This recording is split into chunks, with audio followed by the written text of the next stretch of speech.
Hi, everyone. Thank you for coming to my poster presentation today. My research is on enhancing knowledge and critical thinking in a project-driven class. That's a really fancy title that Ying helped me with. Thank you, Ying. Really, it's about how we start to expand learning in studios. And studios, they're of interest to me because that's mostly where architecture professors teach. But yet oftentimes I feel like we don't get as much knowledge across as we need to in those studio settings. And so this work really kind of looked at how it is that we can start to expand that. You know, what are the bounds of it, and how are we limited? What are we doing wrong that we might start to address and help students with? So this really, when you dig down into it, what I think happens in studios most of the time is that we end up with a situation where you give the students a problem, you ask them to do some design work, and then they come out with a solution. And this really is problematic because what happens is we start to focus so much on this one particular problem that we've presented to them that we rarely take the time to back up and say, okay, well, what's going on in this little black box we have that we call design? What happens in that? How do we unpack what the students are doing and really explain it to them and say, okay, so, to get from point A to point B, here's what's going on.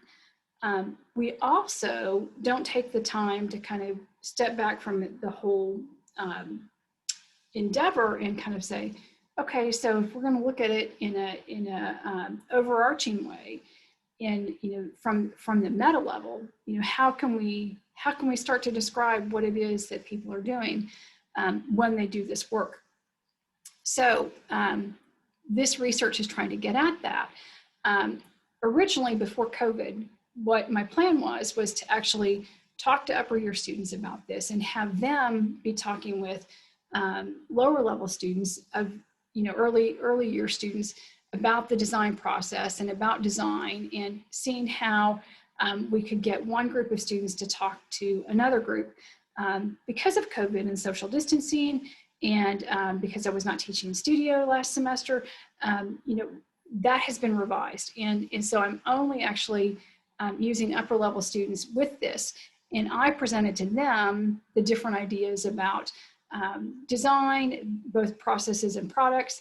And actually, in many ways, it's actually worked out better because, as I will explain, what has happened is I was able to break this into, my approach to this was to break it into some really simple PowerPoints where I would share with the students, these upper level students, here's how we can talk about design. Here's how design has been talked about. Here are ways of thinking about the design process that are explicit understandings of what this activity actually is and how we can describe it. So with that, I've going through all the research, going through all of the literature, the design processes, there's many of them, but 8 of the most important ones that I found that recur and that are used quite a bit, referenced quite a bit, are these 8. The first is analysis synthesis. Another is research. There's iterative studies, conjecture analysis, patterns, problem solving, problem seeking, reflecting and acting. All of these things are ways that researchers who have really looked at the design process have been able to describe what's going on.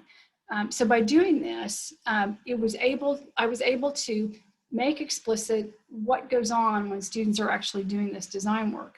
The other part of that then is I also was able to say, okay, we can also very clearly talk about what design is. We can say, okay, we can see it as space and form. We can see it as geometries. We can see it as building systems, analogies, functions. Again, this is not a complete list. This is, to make an exhaustive list, we could go on for a long time. But this set gave us enough information to really, allow us to look at what we were making in the studios and start to frame it in different ways, start to perceive it in different ways.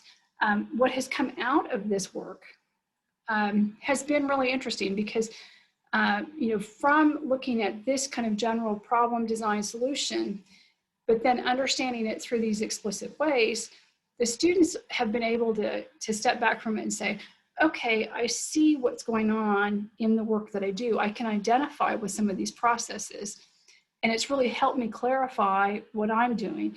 It's also given me ideas about what to think about if I get stuck. And it's also allowed me to, early in my work, clearly think about different ways of working.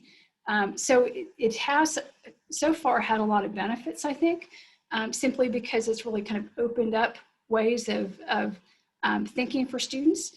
And I'm continuing on with it because the semester's not done.